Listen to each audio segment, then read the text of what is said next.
अस्सलामुअलैकुम नाज़रीन कराम, नई वीडियो में आपको खुश आमदीद कहते हैं। आज इस्लामाबाद हाई कोर्ट से बड़ी अहम तरीन ख़बर आई है। एक ख़बर नहीं बल्कि कई ख़बरें हैं। अब रात को एक अच्छी ख़बर जो हमें सुनने को मिली वो पेट्रोलियम मसनूआत की कीमतों में कमी के हवाले से है। पाकिस्तान की आवाम के कुछ उन्हें रिलीफ़ मिला है और 40 रुपये पेट्रोल सस्ता हुआ है। अभी भी इसको मज़ीद कम किया जा सकता था, लेकिन बजाय इसके कि वो लोगों को रिलीफ़ देते, उन्होंने कंपनीज़ का मार्जिन बढ़ाने में ज़्यादा फोकस किया है। अब आते हैं इमरान खान पर। नाज़रीन इकराम, आपके इल्म में है कि आज साइफ़र केस को ख़ारिज करने के हवाले से भी केस पर समाअत है। साइफ़र केस में ज़मानत की दरख्वास्त पर भी समाअत का केस है। इसी तरह इंसदाद दहशतगर्दी अदालत में भी इमरान खान के केसेस हैं। आज सबसे पहले थाना खन्ना में 2 और थाना बाराकहू में दर्ज एक मुकदमे के हवाले से समाअत हुई है और इस समाअत के दौरान पाकिस्तान तहरीक इंसाफ के वकला ने खुलकर आज अदालत से ये कहा कि आप प्रोडक्शन आर्डर्स जारी करें। उसकी वजह यह है कि जब इमरान खान जेल से बाहर थे तो हम कहते थे कि इमरान खान सिक्योरिटी खदशात की बुनियाद पर पेश नहीं हो सकते, तो ये कहते थे कि अगर इमरान खान पेश नहीं होंगे तो इमरान खान की ज़मानत खारिज कर दी जाएगी। इसलिए इन्होंने कहा कि इस्लामाबाद हाई कोर्ट ने ज़मानत की दरख्वास्तें बहाल की हैं, तो इस केस में इमरान खान के प्रोडक्शन आर्डर्स लाजमी हैं, क्योंकि उनको लाया जाएगा तो ही दरख्वास्तें ज़मानत की सुनी जा सकती हैं। सलमान सफदर ने आज अदालत के रूबरू ये कहा कि देखें, आप हेलीकॉप्टर के ऊपर लेकर आएँ, आप उनको जहाज़ पे लेकर आएँ या फिर उनको बख्तरबंद गाड़ी में लेकर आएँ, लेकिन इमरान खान को हर सूरत अदालत में पेश किया जाए और अदालत में पेश करना इस वक्त इनकी ज़िम्मेदारी है। और अगर ये ज़िम्मेदारी अपनी पूरी नहीं करते तो इसका मतलब ये है कि ये यहाँ पे डंडी मार रहे हैं। तब इमरान खान को ज़बरदस्ती कहा जाता था कि पेश हों। अब इमरान खान को पेश नहीं कर रहे तो इनसे जवाब तलबी होनी चाहिए। लेकिन मैं आपको बताना चाहता हूं कि इमरान खान की इंसदाद दहशतगर्दी अदालत में जो अबूरी ज़मानत की दरख्वास्तें हैं उस पर 24 अक्टूबर तक समाअत मुलतवी कर दी गई है।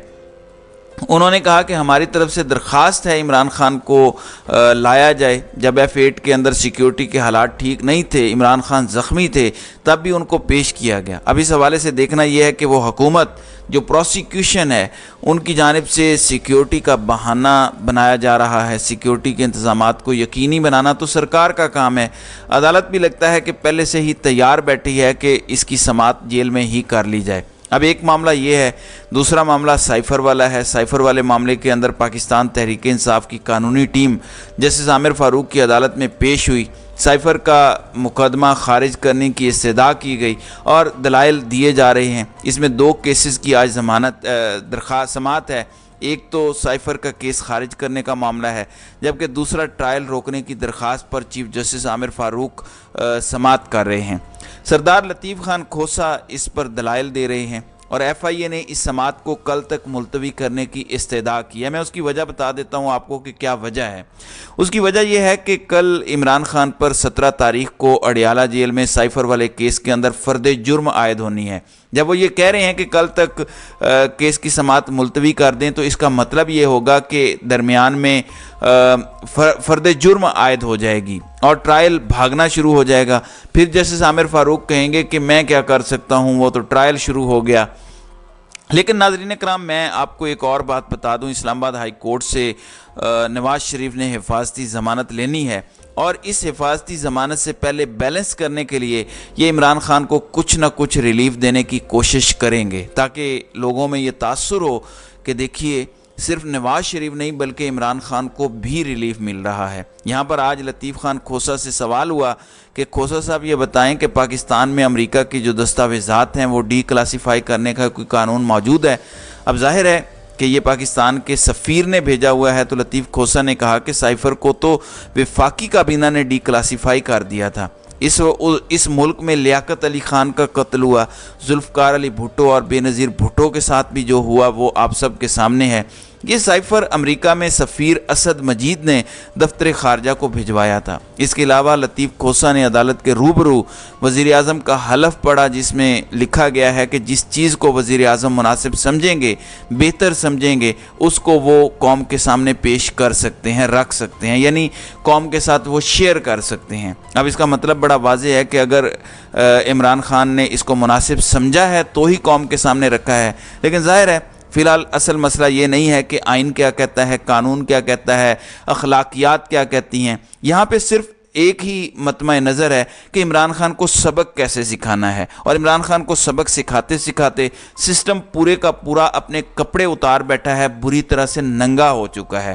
آپ کہیں گے وہ کیسے؟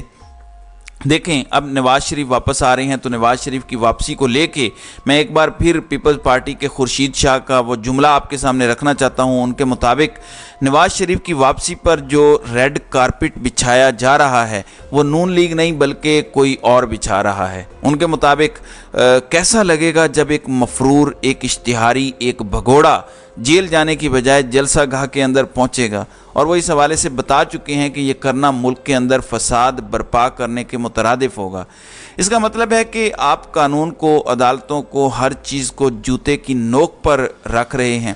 آپ بہت سادہ اور واضح پیغام دے رہے ہیں کہ اگر آپ کے طاقتوروں کے ساتھ، اس ملک کے فیصلہ سازوں کے ساتھ حالات ٹھیک ہیں تو نہ تو آپ کو جیل جانے کی ضرورت ہے، نہ آپ کو کسی اور چیز کی ضرورت ہے.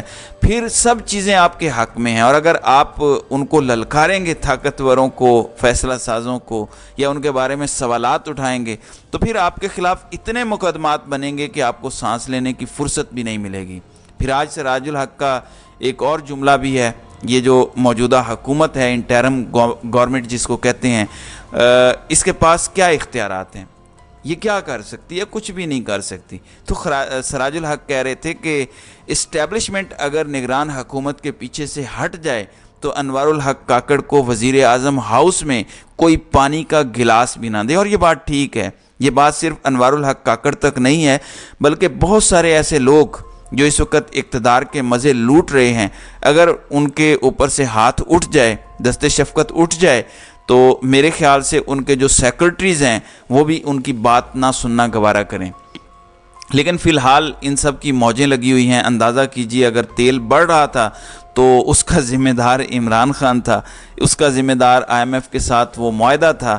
تیل اگر کم ہو رہا ہے تو اس کا مطلب ہے کہ نواز شریف آ رہا ہے، اس وجہ سے یہ سب کچھ ہو رہا ہے. سوچنے کی بات یہ ہے کہ اگر IMF کی وجہ سے تیل مہنگا ہو سکتا ہے تو IMF پھر سستا کیوں کرنے دیتا ہے؟ اس کا مطلب ہے کہ یہاں پہ دو نمبریاں اور گڑبڑ کرتے ہیں یہ لوگ کہ اچھے کام اپنے کھاتے میں لینا چاہتے ہیں اور جو برے کام ہیں وہ سارے کے سارے دوسروں کے کھاتے میں ڈال دیتے ہیں. ایسا ہو نہیں سکتا. لوگ بہت سمجھدار ہیں، لوگوں کو اندازہ ہے، اور اسی وجہ سے اتنی پرابلمز کا انہیں سامنا ہے. اگر اتنی پرابلمز کا سامنا نہ ہوتا تو میرے خیال سے اب تک یہ الیکشنز کروا چکے ہوتے. میں آپ کو ناظرین کرام ایک اور بات بھی بتا دینا چاہتا ہوں. 9 مئی کے واقعات کے حوالے سے لاہور کی انسداد دہشت گردی عدالت میں عمران خان کی بہنوں اور اسد عمر کی درخواست ضمانت پر سماعت ہوئی. عدالت نے اسد عمر اور عمران خان کی ہمشیرہ کی ضمانت میں 31 اکتوبر تک توسیع کر دی ہے. وجہ کیا ہے؟ پولیس کے جانب سے تاحال ریکارڈ ہی جمع نہیں کروایا گیا. 5 ماہ گزر چکے ہیں 9 مئی کے واقعات کو. آپ اندازہ لگائیے کہ یہاں پہ دعوے تو بہت کیے جاتے ہیں لیکن حقیقت اس سے یکسر مختلف ہے. اور اس سلسلے میں آج عمران خان کی ہمشیرہ علیمہ خان، ان کی صنم جاوید کی والدہ سے ملاقات ہوئی. صنم جاوید عمران خان کی اور پاکستان تحریک انصاف کی کارکن ہیں، جیل کاٹ رہی ہیں بڑی دلیری کے ساتھ، اور یہ مثال ہے اس معاشرے کے لیے. اور ایسے ہی سیاسی کارکن بنیادی طور پر پاکستان کو اس بھنور سے نکال سکتے ہیں جو ڈٹ کے کھڑے ہیں اور اگر کوئی سمجھوتا نہیں کر رہے. تو صنم جاوید کی والدہ کے ساتھ علیمہ خان کی ملاقات ہوئی اور اس موقع پر انہوں نے ان کو کہا کہ دیکھیں، آپ کی بیٹی چٹان ہے اور آپ کا حوصلہ پہاڑ جیسا ہے، اور عمران خان کو بھی فکر انہی خواتین کی ہے جو اس وقت جیلوں میں بند ہیں. لیکن ظاہر ہے یہ وقت ہمیشہ تو ایسا نہیں رہنا. کبھی آزادی کا سورج بھی طلوع ہوگا اور یہ ظلم کی کالی رات بھی ایک دن ضرور چھٹے گی. تو ناظرین کرام، آپ کی اس ویڈیو کے حوالے سے کیا رائے ہے؟ آپ اپنی رائے کا اظہار کامنٹ سیکشن میں ضرور کیجیے گا.